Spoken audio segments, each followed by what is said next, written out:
Excel 2016, Module 9, Part 3. We're going to be continuing with our amortization schedule. We're going to be looking at the cumulative interest payment function and the cumulative principal functions. These allow us to calculate the total interest payment and the total principal payment over multiple payments. So in our example, we're going to look at how much in each category we paid every year. So let's get back into our workbook. Now, one of the things that I like to do is to enter a sum function in each of these three boxes at the bottom. So we previously calculated the interest payments for each quarter and the principal payments for each quarter, as well as the total payments. By adding the sum at the bottom, I can see that the total principal payments in fact do equal the $400,000 loan.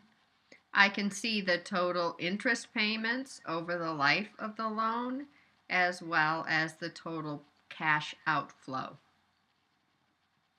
So now I'm going to create the cumulative formulas.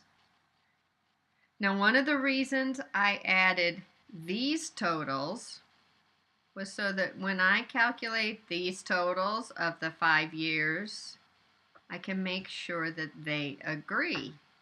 It gives me a double check so that I can ensure that I'm entering the formulas correctly. So we're going to start out by calculating the cumulative interest for the first year.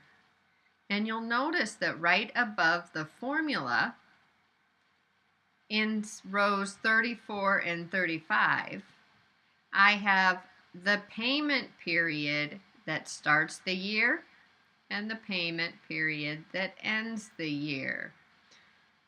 I can use these in my formula in order to calculate the cumulated over each year.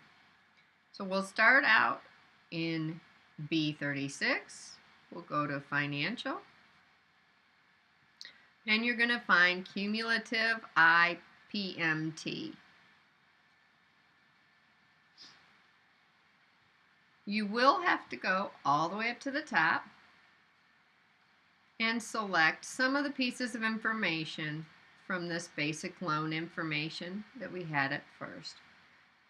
You will also have to pay attention to absolute versus relative referencing because we are going to be copying these formulas. So the rate is going to be up here in D5, and I do want that to be absolute. When I copy the formula, I do not want that to move. The same way with the number of periods, it's in F5 and it needs to be absolute. Also, my present value in A5 must be absolute.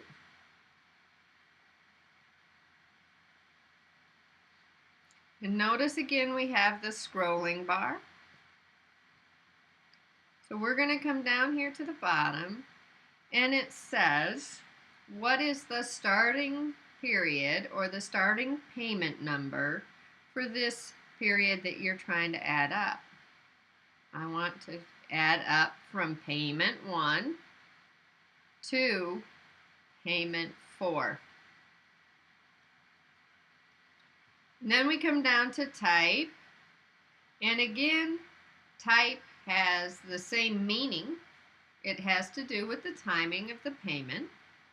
However, Excel does require you to put a 0. in the cumulative interest and the cumulative principal formulas. I do not know why they were inconsistent. My guess is a different person wrote that part of the program and they just made it different. So you have to put a type there of 0 if it is 0, or you will get an error message. It won't even calculate. So make sure you put the 0. When we enter that formula, you can see that it is coming up with the total interest that we paid in the first year. So let's go ahead and do the total principal. We're going to go up to financial and scroll down and find cumulative principal. Now again, we have to go all the way back up to the top, and we're going to find the rate, which we need to be absolute, the number of periods, which we need to be absolute, and the present value, which we need to be absolute. Once again, we're going to scroll down to the bottom. We're going to say I want it from payment 1 to payment 4. Now these last two I don't want to be absolute, because when I copy the formulas from column B to column C, I want it to look at payments 5 through 8. And when I copy it from C to D, it should look at 9 to 12. So it does need to move. You want to leave those two relative. And again, the 0 is required.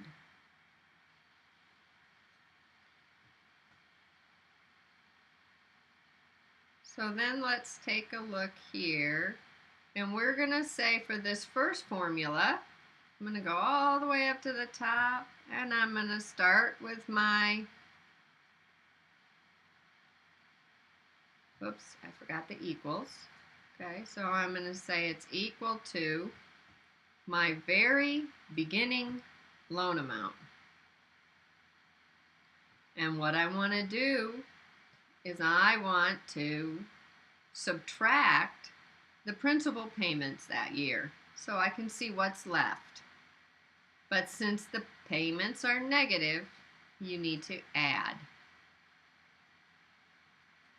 Again, you should make sure the number is going down. So let's copy our cumulative interest and principal formulas over. Whoops, I missed one.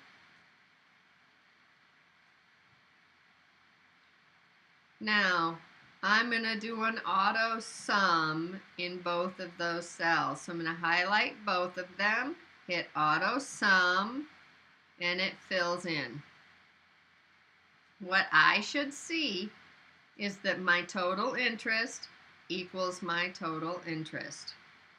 My total principal equals my total principal. Now let's take a look at moving this formula forward. I can say that it starts out with the principal that I owed at the end of last year, and I add to that the amount that I paid because it's negative. If your principal remaining starts increasing, you know you have the formula wrong. Always look at your answers to make sure they make sense. So I showed you our first checks and balance. The totals here are equal to the totals here. I'm going to go back and do the format painter. There we go. And they are. And then the other thing you can do is come up here and look at the end of year 1. This is my balance. So then if I look at the end of year 1, sure enough, that is what it says. The end of year 2, it should be 251,812, and as you can see, it is. So then you can look at the end of year 3, the end of year 4, and the end of year 5. So you can double check that your formulas are all working correctly by double checking these and double checking these.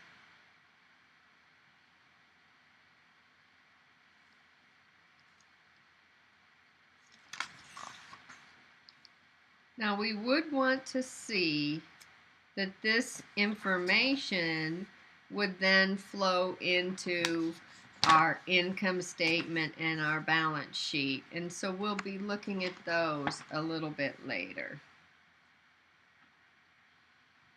I'm going to save our work, and then if you come back, we will be looking at our income statement and depreciation.